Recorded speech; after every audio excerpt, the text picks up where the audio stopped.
Welcome back, dear listeners, to yet another episode of Chronicles of Love, brought to you by Sai Aashraya.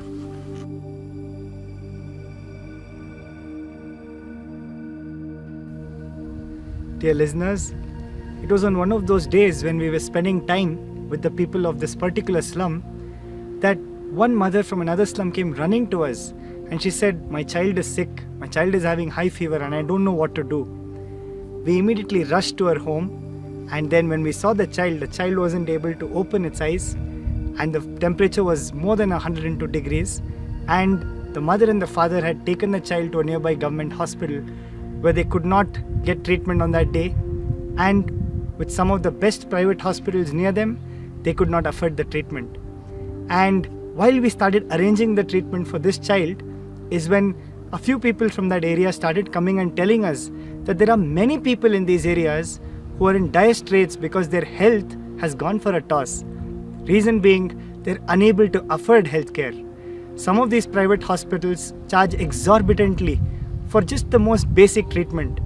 Some of these people are affected by diabetes, hypertension, and cardiac disease, some of whom have got operated and are unable to follow up and continue taking medicines because they're too expensive to buy.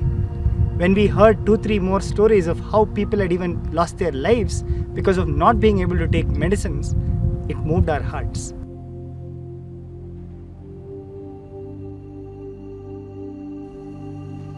So, dear listeners, after that impactful conversation that we had in the slum with the people there, we sat down and we said, why can't we bring all these doctors under one roof? A cardiologist, a gynecologist, a neurologist, a general physician, and take this loving and holistic Medicare to the doorsteps of these people. And while we sat and discussed that, it still seemed like an utopian idea. We went back to the slum in the following days and found out the different kinds of ailments that exist, and we found out what are the kinds of specialities that we need to cater to. And then, just a few of us, barely 25 of us back then, we wrote a letter requesting for people to come over and volunteer. For 1 week, nobody replied. But one day, a cardiologist got back to us, and he was a cardiologist who had moved from the United States back to India to come and serve the people there. And he said, I would love to volunteer with you all and do something for these people.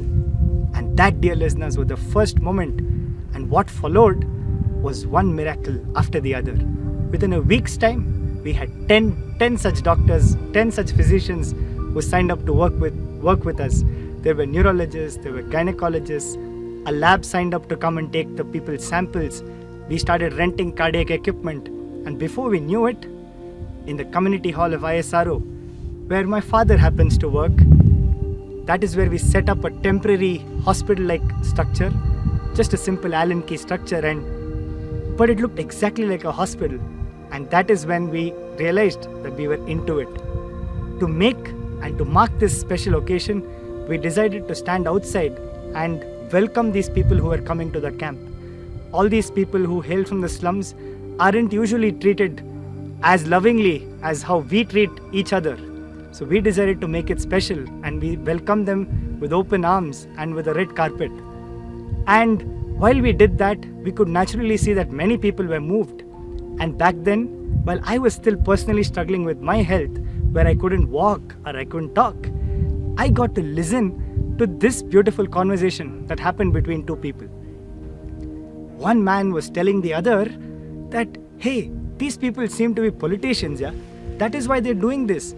They must have a lot of money, they must have a lot of influence, and that is how they're able to put all of these things together.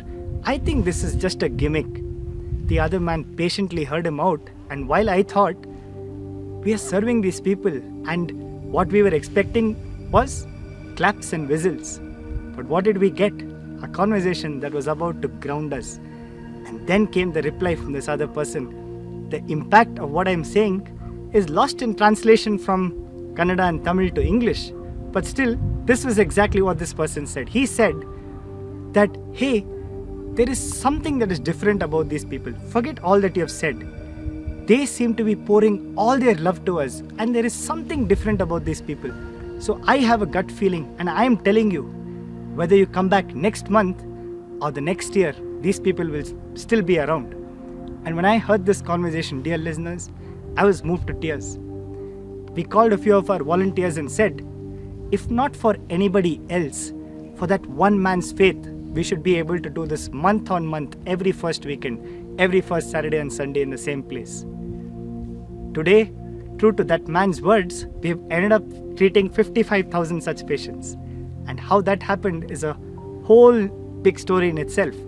So, in short, what we started doing was, there would be 700 patients who would come every first Saturday and Sunday, and they would get treated by our doctors, get all the diagnostics done, and we would give them 1 month of medications. And these medications, dear listeners, include cardiac medications, neuro medications, which are very difficult to get. But we managed to tie up with people who wanted to help us out. We got good discounts even for these medicines, and the people supplying these medicines came over and saw the work that was going on and said that, sir, what are you all up to? This is something amazing, and we would love to be a part of it. And that way, we began expanding. We got into cancer screening. We had our own ophthalm department, which was managed by another hospital. And very soon, before we knew it, what started off as a super specialty Medicare camp became more holistic day by day. 700 patients would come, and so would their attenders. Some of them would land up from faraway districts at 4 a.m. and 5 a.m. and would stand in the line to get registered. Every patient would be served breakfast and lunch, and they would be taken good care of while at the venue. Our doctors would patiently treat them. They would then go and collect their medicines. The patient records were starting to be stored in the cloud, and before we knew it, we had treated about 5,000-10,000 such patients. So this was the story of how we started working in Bangalore. And this, dear listeners, expanded to other places. And in the following episodes, dear listeners, we will hear about how that happened.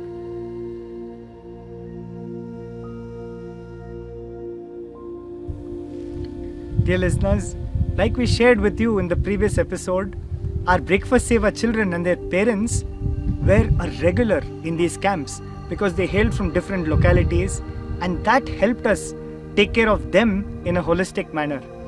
Every 2 months once, we would get all the children from these schools to come there. We screened thousands of children for congenital heart disease, for example. And dear listeners, just a small fact here, this disease is more common in little girl children more than boys. And we ended up picking more and more such cases over time. And here is a small experience that we would like to share about a child named Bhumika. Bhumika's mother works as a flower vendor in this area, and she wakes up at 3 a.m. every morning, picks up her flowers, goes door to door till 6 a.m. and she delivers flowers which people use for their puja at home, worship. Some of them use it for decoration, and this is all that she does all day long. Somehow, with the meager savings that she had, she put her daughter in school, but somehow her little child Bhumika didn't grow up well, and when she came to the camp and when we screened her for congenital heart disease, we did find it. There was a big hole in her heart, there was stunted growth, the child was experiencing other difficulties, and fortunately today, we have managed to get her operated and she is leading a healthy and happy life with her parents.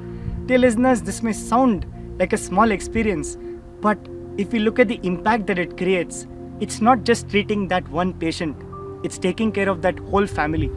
And here is another beautiful experience that was another inflection point. We would serve food to about 1,500 people every first Saturday and Sunday to all the patients and their attenders.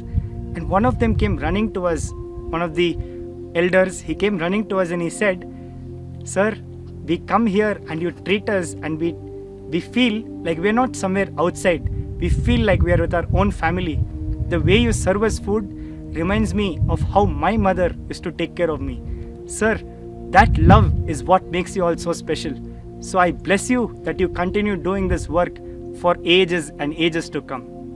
Dear listeners, this is the impact that Sai Aashraya Seva creates. It is not just about providing medical care and giving medicines away. It is looking at everything from a more holistic perspective.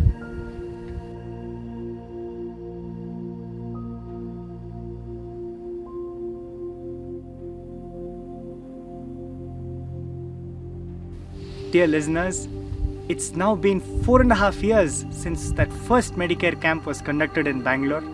And as we have marched on in this journey, we have been able to serve with utmost love and care 55,000 such patients all over our country. As we moved on in this journey, more and more people joined us, more number of volunteers, doctors and other volunteers alike. And how that happened is a beautiful story in itself. Just to give a small example, there was this cardiac patient who was diagnosed first and treated by Sai Aashraya. And one day when we were doing his ECG and when we were done, and when we needed to print the report, we realized that we were short of paper. He immediately got up, he wore his shirt, bolted out of the venue, went to a small stationery shop that he owns, and he got us 3 reams of paper and he said, Amma, for all the seva that you're doing, this is my offering to you. This is all that I can do from my side. That, dear listeners, moved us to tears.